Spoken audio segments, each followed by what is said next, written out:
Welcome in dream high academy में आपका स्वागत है।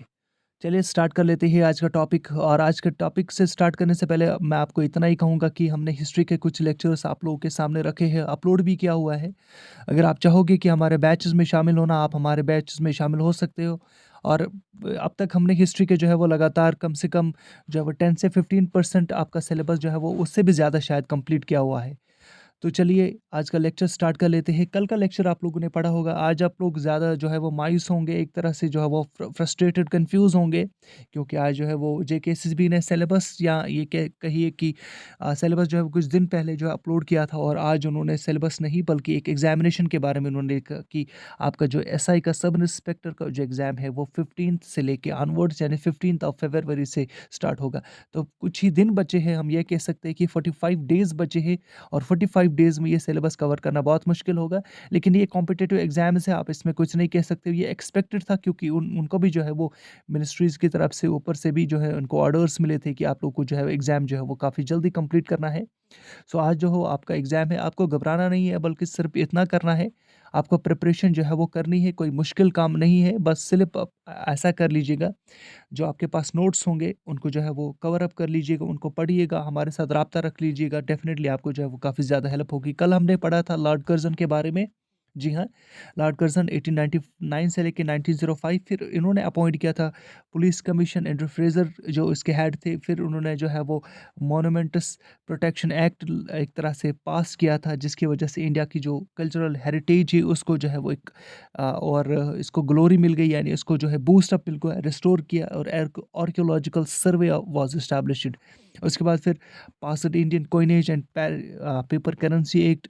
उसके बाद फिर एग्रीकल्चर डिपार्टमेंट जो है इन्होंने इस्टेब्लिश किया था। और आज का जो मॉडर्न आईसीएआर है, यानी इंडियन जो रिसर्च है, रिसर्च सेंटर, उसको भी जो है वो उन्होंने ही इस्टेब्लिश किया था। लॉर्ड कर्जन की बात हो रही है। पार्टीशन ऑफ बंगाल भी इनके ही दौर में होता है। उसके बाद हमने काउंसिल एक्ट जो है वो 1861 भी पढ़ा।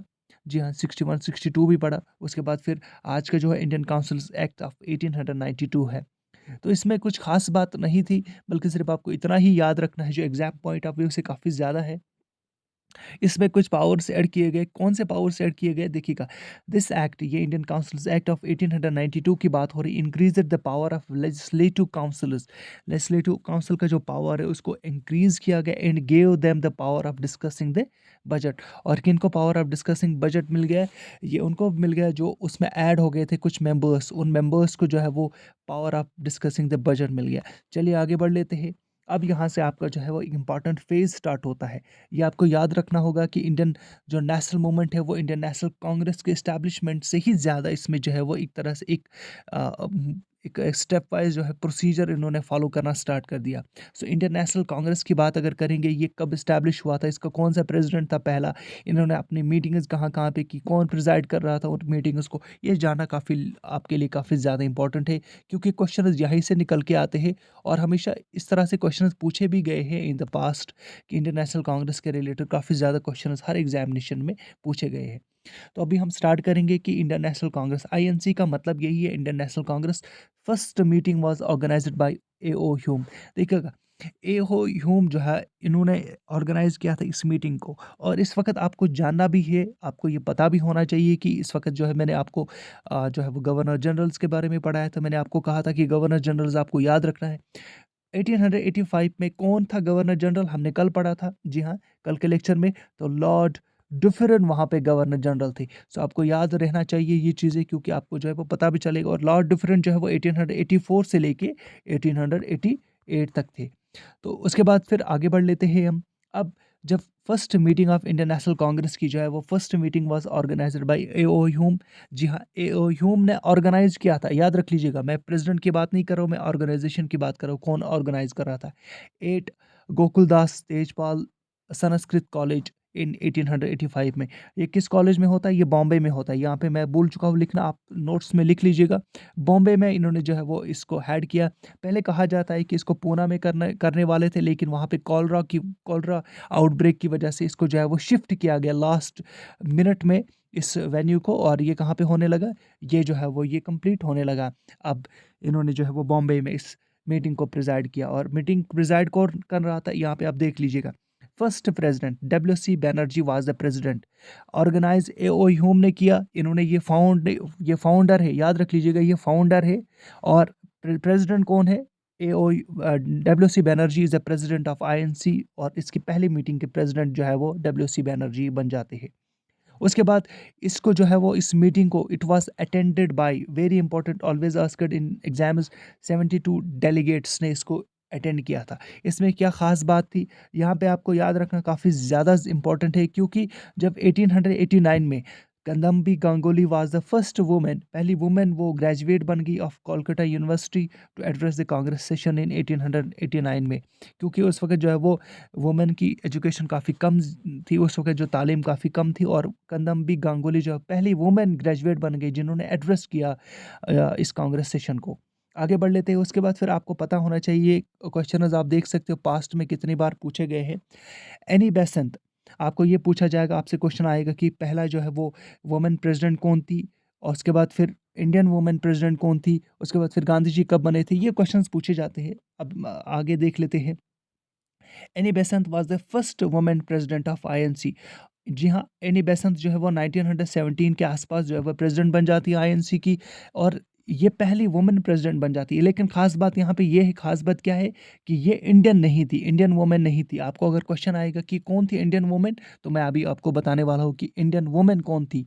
ओवरऑल अगर आपसे पूछा जाएगा क्वेश्चन की पहली वुमेन कैंडिडेट या कौन थी, तो वो कह सकते हैं हम women, first women president of INC was Annie Besant. उसके बाद फिर अगर आपको क्वेश्चन पूछा जाएगा कि first women president, first Indian women president of INC वो कौन थी, वो याद रख लीजिएगा। यहाँ के आपको यहाँ पे मैं बताने वाला हूँ 1924 के बाद, मैं इसके बाद आपको बताने वाला हूँ कौन थी वो, तो आपको जो है वो याद रहेगा।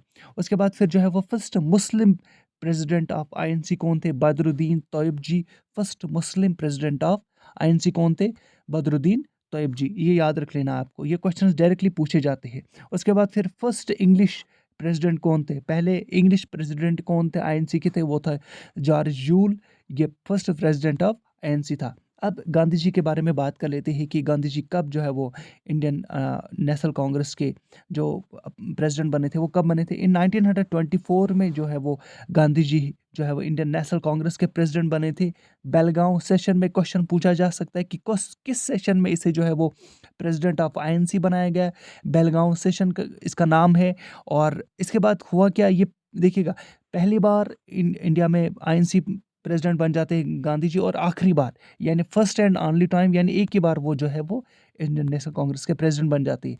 और उसके बाद फिर यहाँ पे होता क्या है कि गांधी जी के बाद जो है वो सरोजनी नायडू जो है वो इंडियन नेशनल कांग्रेस की प्रेसिडेंट बन जाती है, और पहली वुमेन जो कैंडिडेट है, यानी first women president of Indian National Congress जो है वो from India was Sarojini Naidu.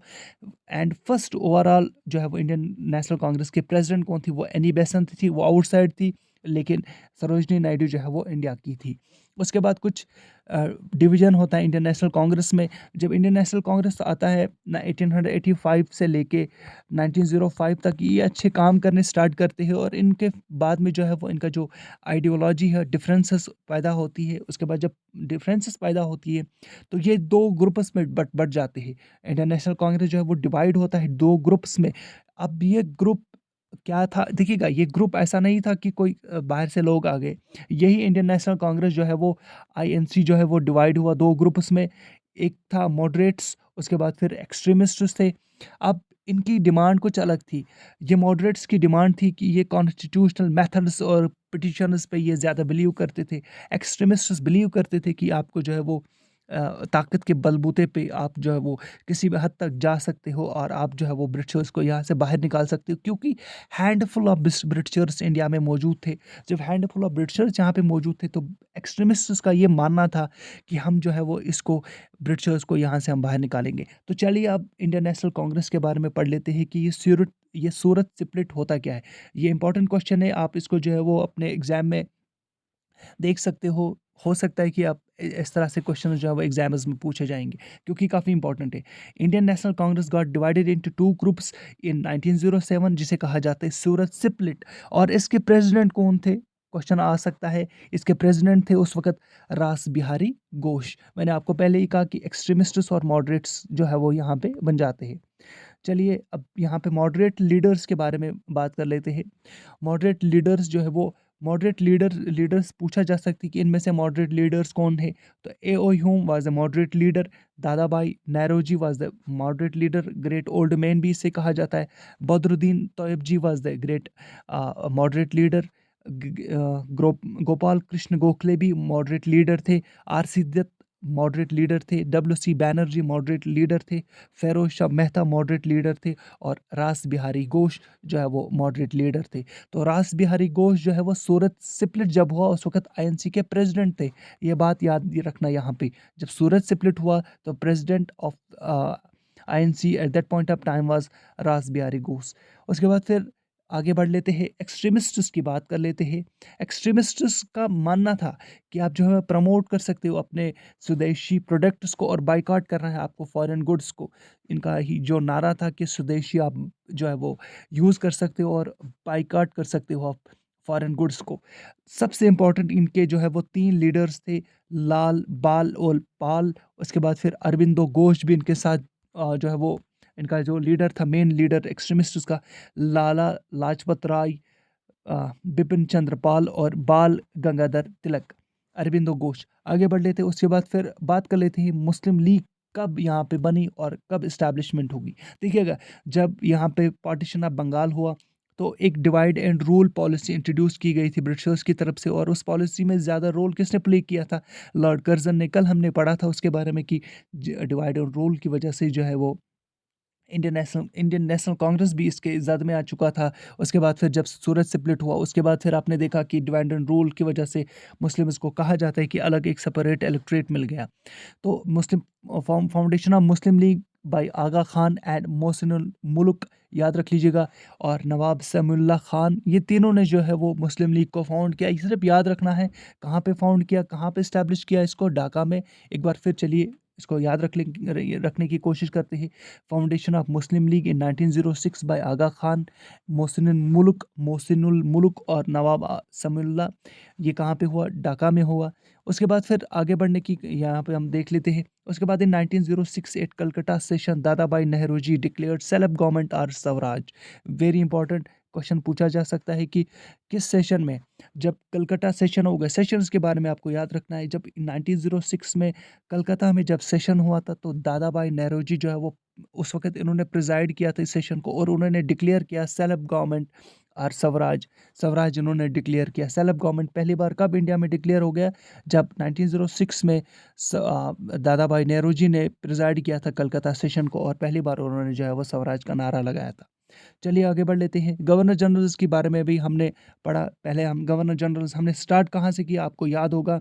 हमने 1771 से लेके अब तक जो है वो जितने भी गवर्नर जनरल्स हैं 1905 तक या 1910 तक जो है वो आज हम कंप्लीट करने वाले हैं। तो उन्होंने क्या-क्या चीज़ें की थी वो हम यहाँ पे याद रखने की कोशिश करेंगे। लॉर्ड मिंटो सेकंड जो है वो 1905 से लेके 1910 तक आए थे।